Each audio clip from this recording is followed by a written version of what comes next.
এবং সকাল 9টায় সঞ্জীবনী শুরু হবে।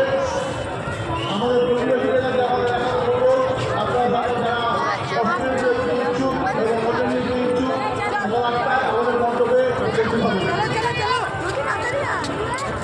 একটি ঘোষণা, তা আগামীকাল সকাল 8টা থেকে আমাদের মণ্ডপে অষ্টমী পুজো শুরু হবে এবং সকাল 9 ঘটিকায় অষ্টমী পুজোর অঞ্জলি দেওয়া শুরু হবে।